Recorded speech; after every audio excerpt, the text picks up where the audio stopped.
Hello YouTube, welcome to the channel. If you want some one-on-one Skype sessions, reach out to me. You can find an email in the description of every video that I put up. Today is by request. I've had a number of people in the comments section here that have asked about what they can do if they're not able to reach the chop chord. And this is a common thing. It can be that your hands are just that small, or it can be that you're just not there yet with the muscle memory and kind of having to stretch out, especially our pinky. I want to talk about this today in the key of G. That is typically the toughest one of the chop chords to reach, just because the frets do get a little smaller as we move up the neck of the mandolin. If you were chopping all the way up here in C, that might work. And before I go into like actually changing the chord, which we're doing absolutely out of necessity, maybe try chopping all the way up here to where your pinky would actually be on the 12th fret, and then we'd have a C note here on the 8th fret of the E string. Maybe try that, and if you're able to achieve it, you could even work your way down the neck 1/2 step at a time until you're all the way back here to a G. You could even go to an F sharp and all the way back to an index finger on the 1st fret of the mandolin. Sometimes I use that chop when I'm playing in B, if I'm chopping here instead of all the way up here.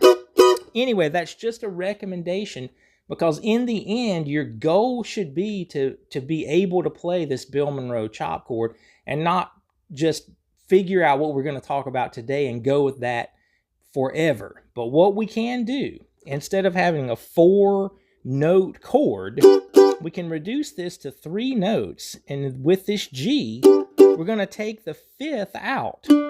That D note, 1, 2, 3, 4, 5, is actually the 5th in the bottom of the chord.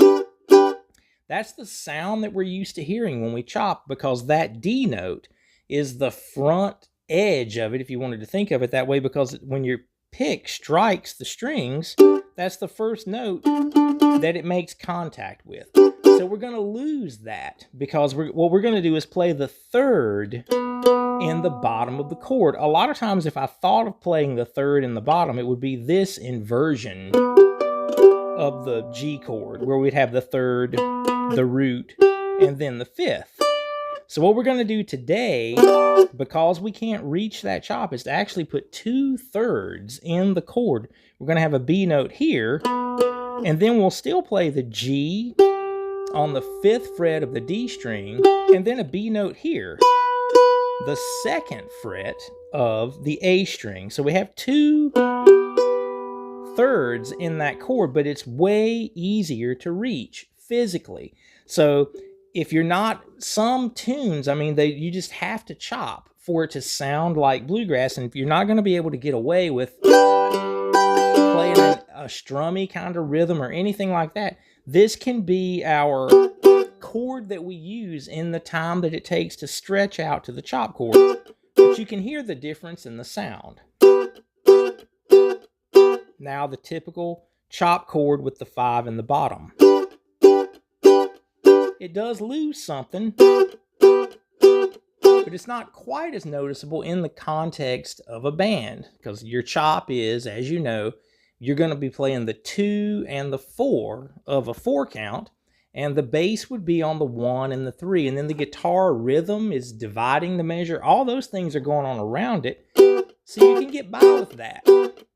So there's our 1 chord if we're playing in G. Now the 4 and the 5 chord, if you can reach this shape, you're going to be able to play the chop chord here. Again, just the top 3 pairs of strings. And I'm playing a typical C that we would automatically think of in the bluegrass world of rhythm. C and D, those 2 shapes.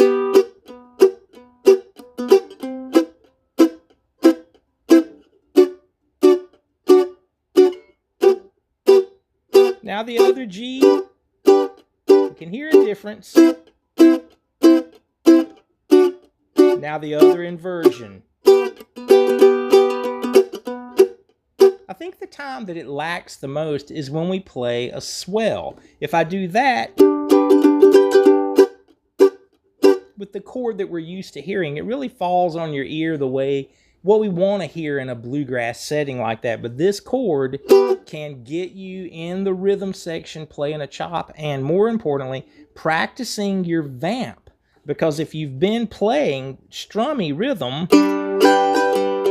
or if you've been trying to chop and mute with these fingers, I've talked about that in a video. This is another technique, because after we play that chord, then I'm stopping the mandolin from ringing with my left hand by muting the strings. That's basically what happens. Those are the ingredients that bring the chop together. I'm throwing that out there because if you haven't been able to reach that full chop chord, if we wanted to call it that, then this could be a way to begin to practice that muting technique with your left hand.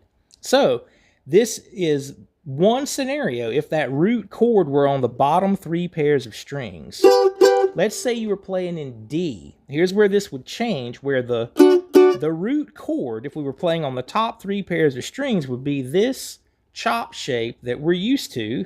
If you're not following along with this, there are other videos about bluegrass rhythm you could check out to kind of catch up. I don't want this one to be too long because it's really about this topic of not being able to reach some of those shapes.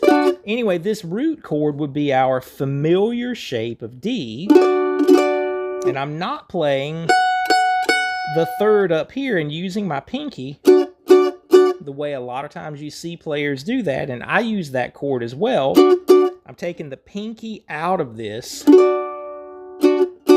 D with just 3 fingers. Now, the 4 and the 5 chord, both, in this case a G and an A chord, those are going to be the ones that we compromise, again, with doubling the third. The G that we just thought of as a root chord, or the 1 chord, that's going to be the 4. And then 2 frets up would be the 5 chord of A. If this feels a little too confusing right now, then just focus on the G, C, and D, the earlier part of the video, and make it to this later, because it could be a muscle memory thing that takes, even though this isn't the hard chop chord, it may take you a while to get used to this and to cover the frets and get a nice clean sound, but I'm sure that you're going to be able to. So there would be, again, root chord on the top 3 pairs of strings, D to G up to A.